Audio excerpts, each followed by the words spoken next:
अस्सलामुअलैकुम my YouTube family. आज मैं आप लोगों के साथ ऑर्गेनिक होममेड टोमेटो केचप की रेसिपी शेयर करूंगी, जिसे आप 6 महीने तक रूम टेम्परेचर पर स्टोर करके रख सकते हैं। लेकिन अगर आपने अभी तक मेरे यूट्यूब चैनल को सब्सक्राइब नहीं किया तो प्लीज़ मेरे चैनल को सब्सक्राइब करें। तो चलिए स्टार्ट करते हैं हमारी आज की रेसिपी। सबसे पहले हमने लेना है 10 किलो टमाटर। इसे धोकर बीच से 2 पीसेज में कट करेंगे और इसे देगची में डाल देंगे।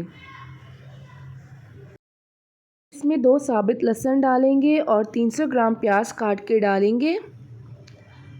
10 लौंग डालेंगे, 3 दालचीनी के टुकड़े डालेंगे और इसे ढककर कुक करेंगे जब तक कि तमाम टमाटर अच्छे से सॉफ्ट हो जाए। तो यहाँ पर तकरीबन आधा घंटा हो चुका है और ये सारी चीज़ें अच्छे से सॉफ्ट हो चुकी है।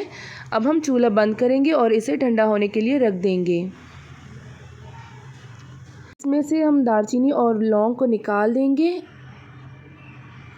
अब हम टमाटरों को ब्लेंडर में डाल देंगे और इसे ब्लेंड करेंगे, इसका पेस्ट बना देंगे। तो यहाँ पर हमारा पेस्ट बन चुका है। अब हम इसे छन्नी में डाल देंगे और इसे अच्छे से छान लेंगे ताकि इसमें बीज वगैरह कुछ भी ना हो।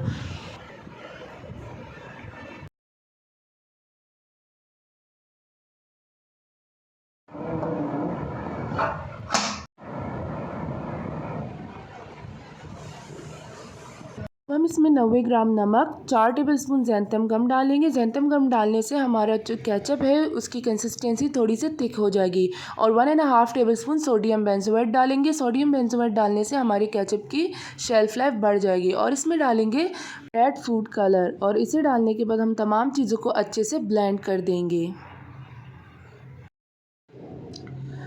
अब हम इसे दोबारा से छन्नी में डालकर छान लेंगे ताकि इसमें गुठलियाँ वगैरह कुछ भी ना हो। अब हम देगची में टमाटर का पेस्ट डालेंगे जो हमने बनाया था।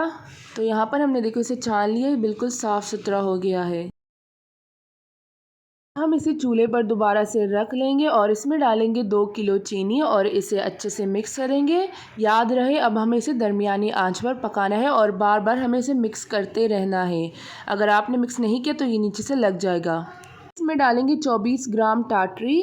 ये तमाम चीज़ें डालने से आपका केचप ख़राब नहीं होगा। और इसमें डालेंगे 4 टेबलस्पून कश्मीरी लाल मिर्च। कश्मीरी लाल मिर्च डालने से केचप का रंग अच्छा हो जाएगा।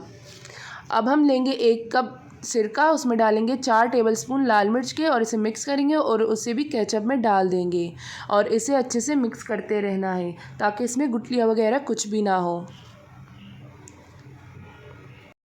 यहाँ पर हमारे केचप को तकरीबन आधा घंटा हो चुका है और इसमें आप देख सकते हैं उबाल भी आ गया है। अब हम इसे मिक्स करते रहेंगे और इसे मज़ीद 10 से 15 मिनट तक के लिए पकाएंगे।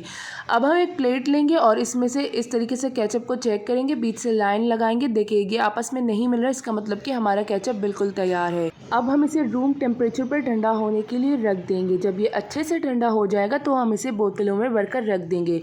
तो यह आप देख सकते हैं हमारे केचप की कंसिस्टेंसी भी बिल्कुल परफेक्ट है और इसका टेस्ट भी बहुत अच्छा है। तो आप देख सकते हैं हमारे केचप की कंसिस्टेंसी और इसका कलर बिल्कुल परफेक्ट है और टेस्ट में ये तो लाजवाब है। आप लोग भी इस तरह केचप बनाएं क्योंकि आगे रमज़ान आ रहा है और इसे स्टोर करके रख दें।